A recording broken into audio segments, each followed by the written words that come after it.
There is an ancient force, older than money, older than kings, older than the very walls of civilization. It built the pyramids. It carved the roads that connected empires. It lit the fires of invention, of conquest, of creation itself. And here's the secret no one tells you. It is still here. It still moves among us. It still chooses who will rise and who will remain ordinary. This force does not speak in words. It does not knock politely at your door. It whispers. It stirs something in your chest. It burns in your mind as an obsession you can't explain.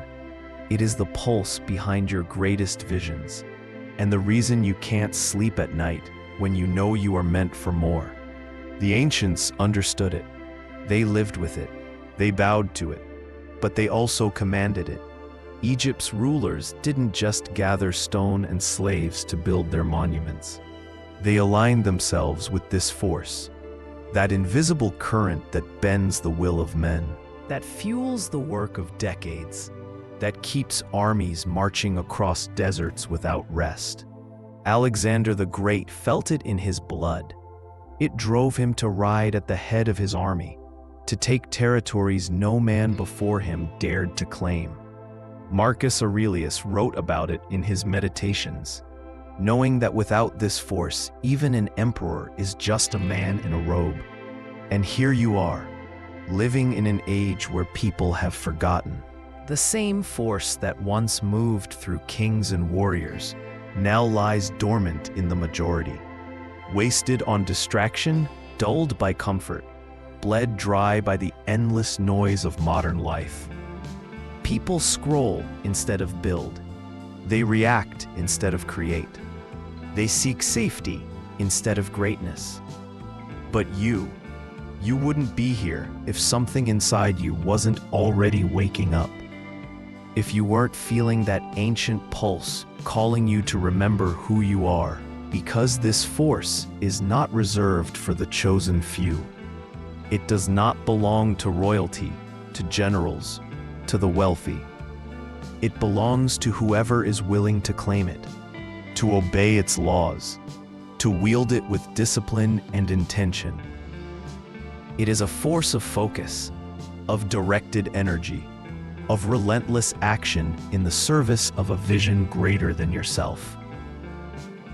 Every empire in history, physical or personal, was built on one truth.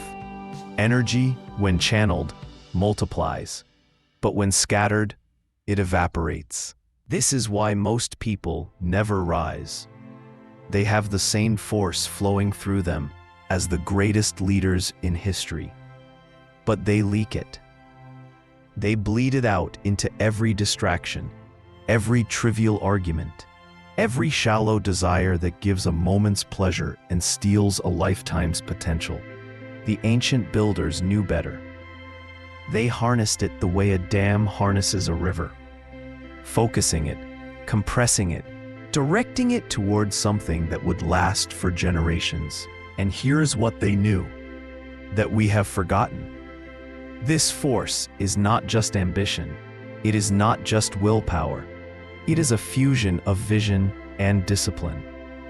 The vision to see beyond what exists today, and the discipline to keep moving toward it when no one else can see it yet.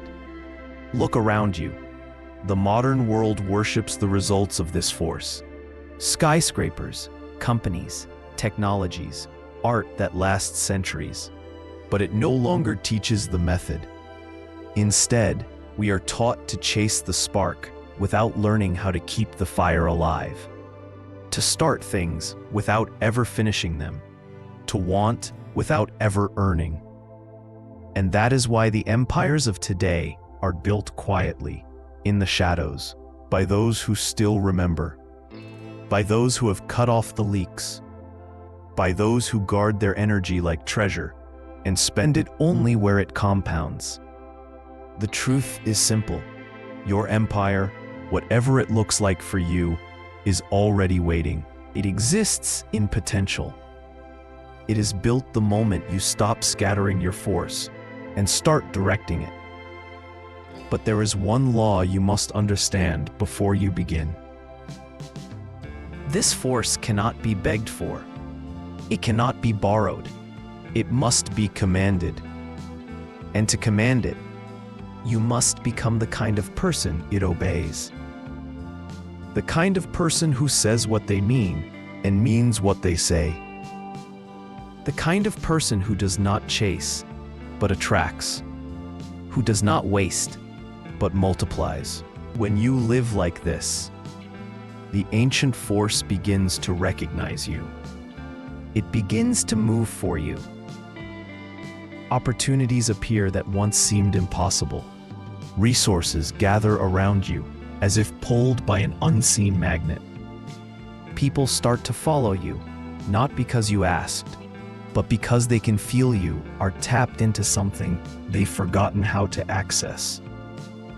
This is the turning point, when you stop living as a consumer and start living as a builder. The first discipline is not what you think. It is not waking up early. It is not reading more books. It is not building the perfect morning routine. Those are tools, but without this discipline, they are useless. The first discipline is containment. Imagine water flowing freely down a mountain. It moves fast. It's beautiful. But by the time it reaches the bottom, it's weak, scattered into tiny streams. Now, picture that same water captured in a dam. The pressure builds. The force multiplies. That contained energy can light cities, power industries, and turn darkness into light. Your life force is no different. The average person leaks it everywhere. In gossip, in petty conflicts, in mindless entertainment that leaves them emptier than before. They wake up, spend the day bleeding energy into things that don't matter, and wonder why nothing changes. Containment begins with refusal. Refusing to give your attention to anything that doesn't feed your vision. Refusing to entertain the doubts of those who have already quit on themselves. Refusing to scatter your focus just to fit into a world that secretly envies the discipline you are building. The ancients practiced this without apology. They were ruthless about what entered their minds and what they gave their time to.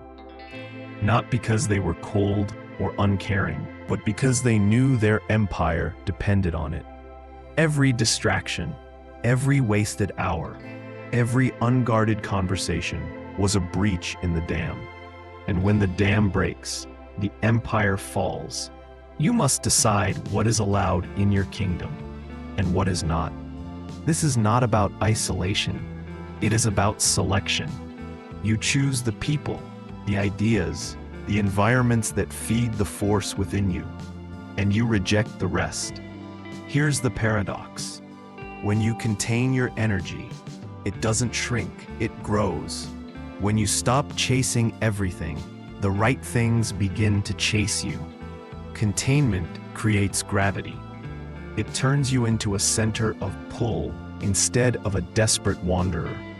And in time, that pull is what gathers the resources, the allies, and the opportunities your empire needs to rise. But containment alone is not enough. Once the force is gathered, it must be given direction. Otherwise, it becomes restless, volatile, even destructive. Think of fire. Contained in a hearth, it warms a home. Contained in a furnace, it forges steel. But left without purpose, it will burn the house to the ground.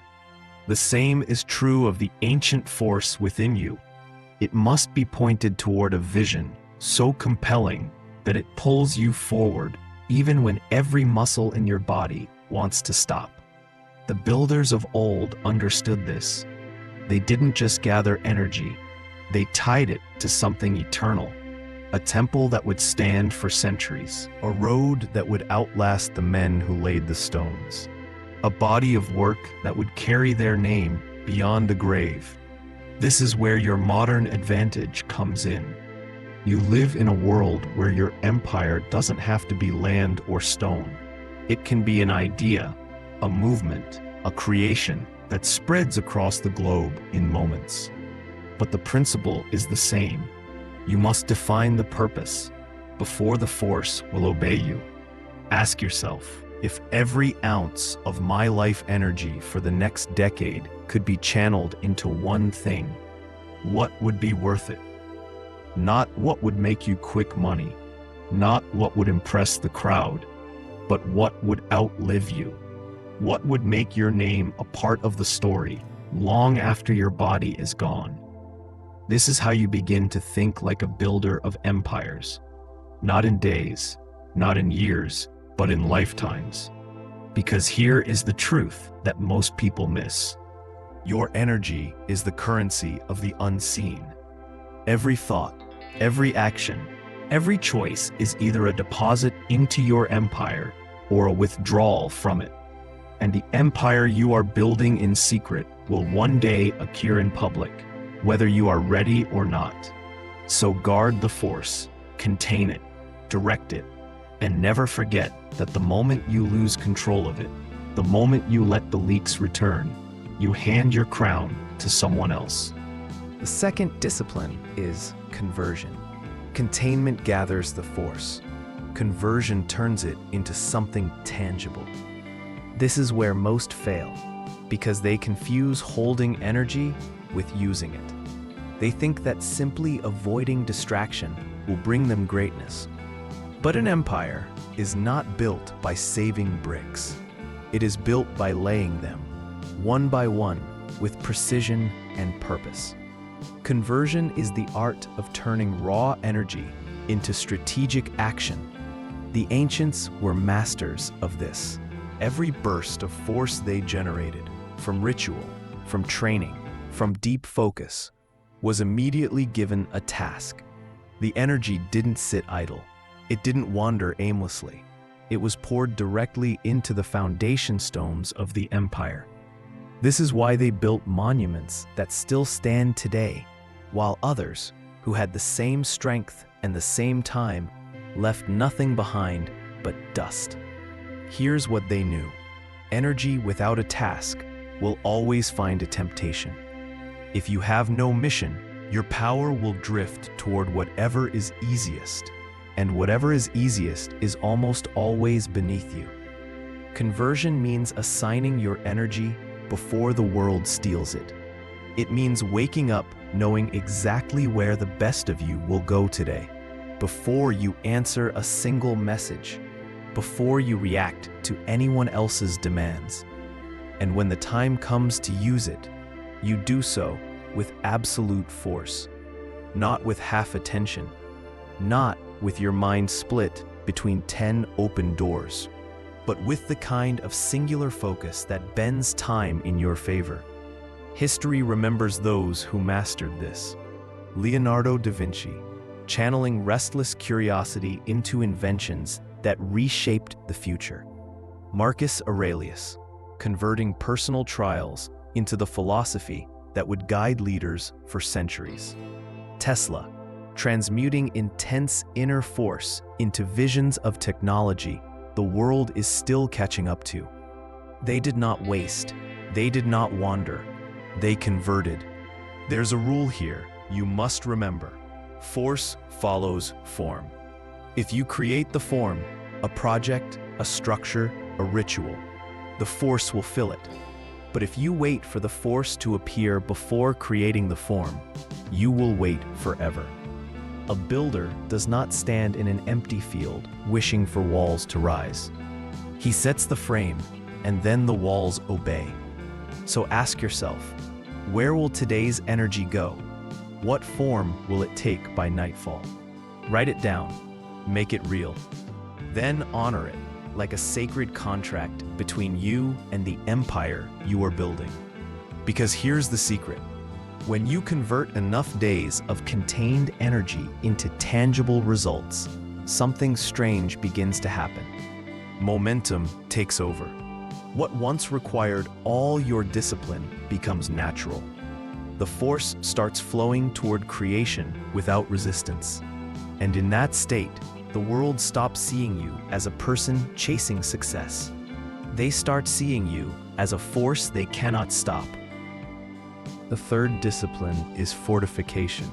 Because power, once built, must be defended. An empire is not won in a single moment of brilliance. It is preserved in 1,000 moments of vigilance. Think of it this way. A castle without walls is not a castle. It's an invitation. Every empire builder in history understood this, that the moment you begin to rise, forces will appear to test your strength. Some will come as enemies. Some will come as temptations. Some will come as friendly hands, smiling as they pull you off your path. Fortification is the discipline of protecting the mind, the mission, and the momentum from corrosion. It is why the ancients built both stone walls and inner codes. It is why warriors trained, not just in battle, but in stillness. And it is why those who endured through centuries were those who learned to say no more often than they said yes. Because here is the truth. You cannot defend the gates of your empire if every door inside is open. Fortification begins in the mind. You must decide, truly decide, what is non-negotiable. Your rituals, your focus, your direction. These are not to be debated. They are to be defended. Once you set them, you guard them with the same resolve you would guard the life of someone you love. Do you know what destroys more empires than war? Comfort. When the walls feel high enough, when the fields look full enough, the ruler begins to relax. The watchtowers empty, the sentries sleep, and one morning they wake to find the enemy already inside. For you, that enemy may not be an army. It may be the quiet creep of distraction, the slow leak of discipline, the whisper that says, "You've done enough, rest a little longer." Fortification means refusing that whisper. It means maintaining the edge, even when you could coast. It means keeping the gates shut to anything that does not serve the empire you are building. The great builders had rituals for this. Daily reviews of their vision. Silent hours where no outside voice could reach them. Checks on their own thinking to spot the cracks before they grew. They understood something most people never will, that the world does not stop trying to take what you have, even if it smiles while doing it. And so they built their walls twice, once in stone and once in spirit. This is the discipline that ensures the empire is not just born, but remains standing when others have fallen into ruins. The fourth discipline is multiplication. Because an empire that only depends on your hands is an empire already at risk.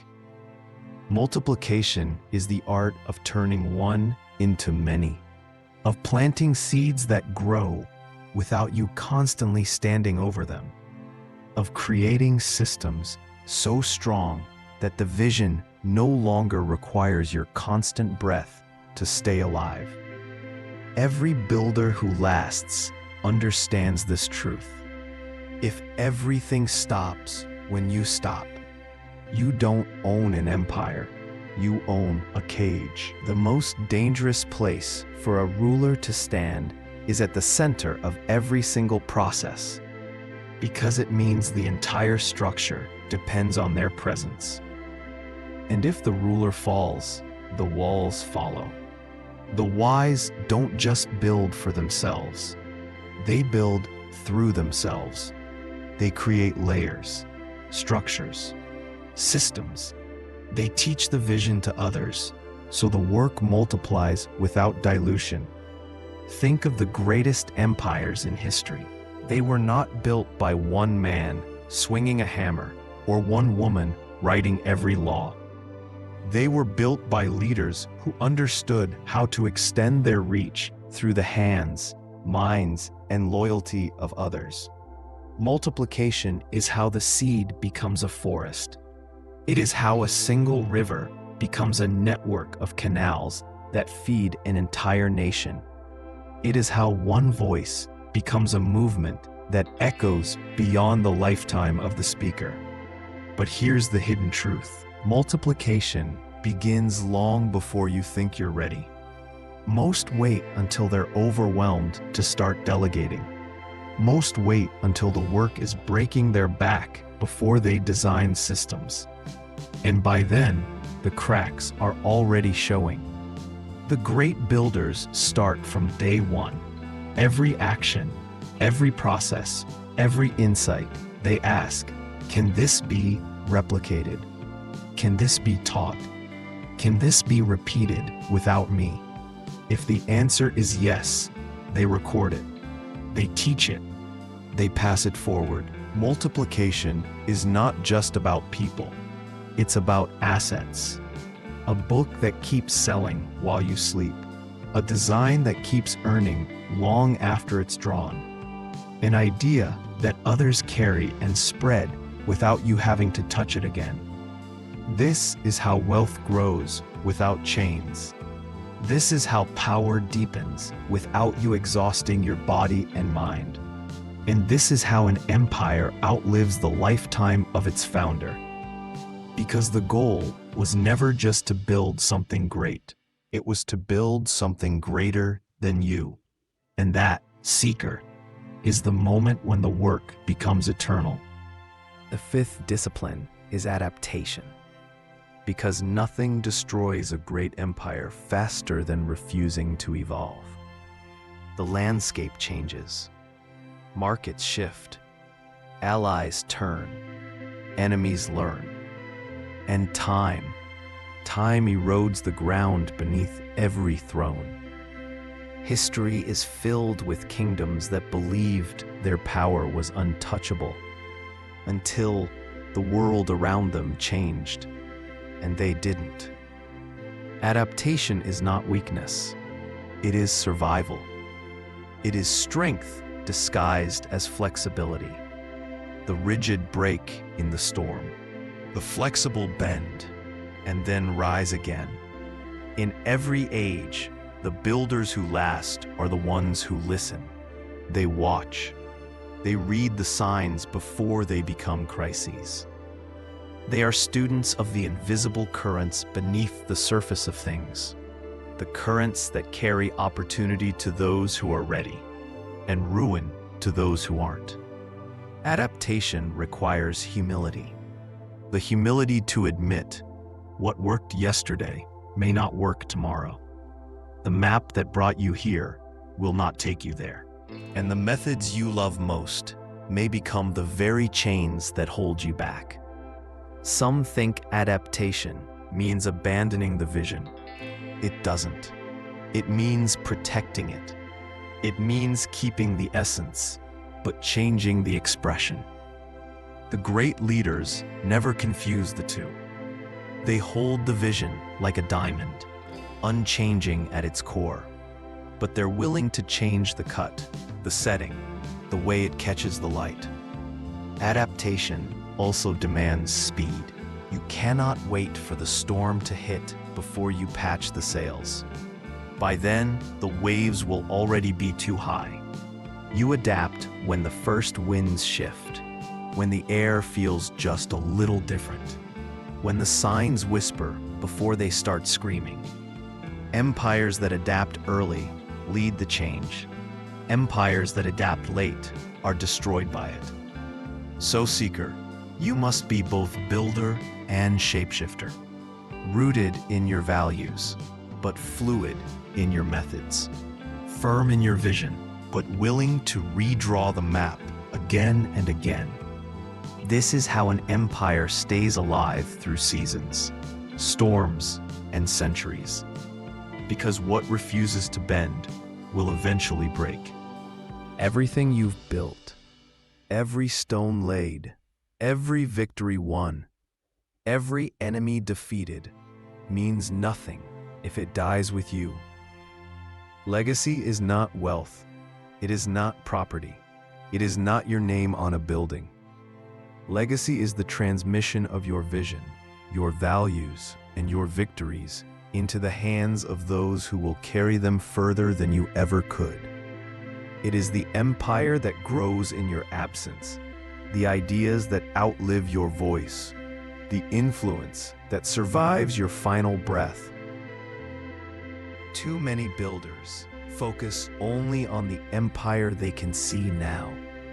But the wise, the truly great, are building for people who have not yet been born.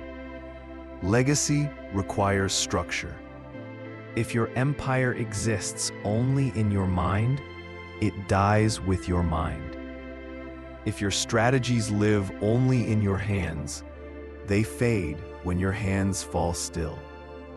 You must make it teachable, transferable, strong enough to stand without you, yet infused with enough spirit that it never loses its soul.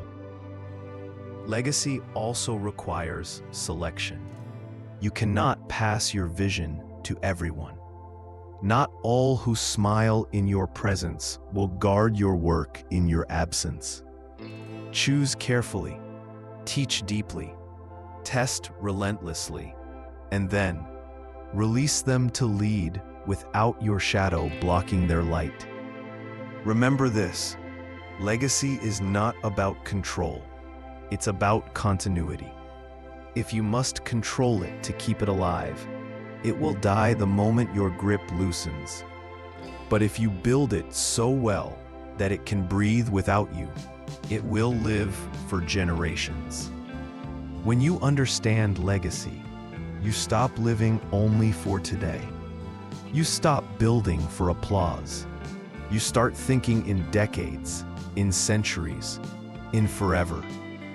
The disciplined builder knows an empire that serves only its founder will vanish, but an empire that serves a greater purpose, one that transcends its time, will become part of history itself. And when the final page of your chapter is written, when your body is gone but your work still speaks, that is when you will know you were never just building an empire. You were building eternity. You began with vision, the fire in the mind that sees what others cannot see. That fire lit the path, and in walking it, you discovered discipline, the unshakable devotion to show up, to build, to rise, even when the world sleeps. Discipline revealed the need for alignment, to ensure every move, every word, every alliance points toward the empire you are shaping. And with alignment came patience, the sacred stillness to wait for the perfect strike, to let the fruit ripen before the harvest, to act when time itself bends in your favor. From patience grew power, not the shallow kind given by titles or applause, but the kind that cannot be taken because it does not depend on anyone else's permission. It is the quiet, relentless force that bends reality to your will. And finally, legacy, the transference of your vision into eternity, so that what you've built does not end when you do. Vision, discipline, alignment, patience, power, legacy. 6 disciplines, 6 pillars, 6 unbreakable laws of empire. But here's the truth most will never accept. They are not separate steps. They are a circle, a cycle, a living engine that feeds itself endlessly.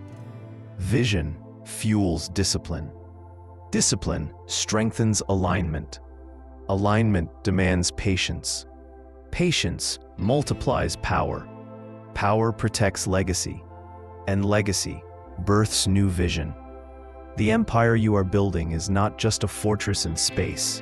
It is a fortress in time, an unshakable citadel that will stand long after your voice is dust. So now, ask yourself, will you rule your vision, or will your vision rule you? Will you master the disciplines, or will you die still dreaming? Because every empire begins the same way. Not with a throne, not with an army, but with one person, one choice, and the courage to obey it completely. The rest is inevitable.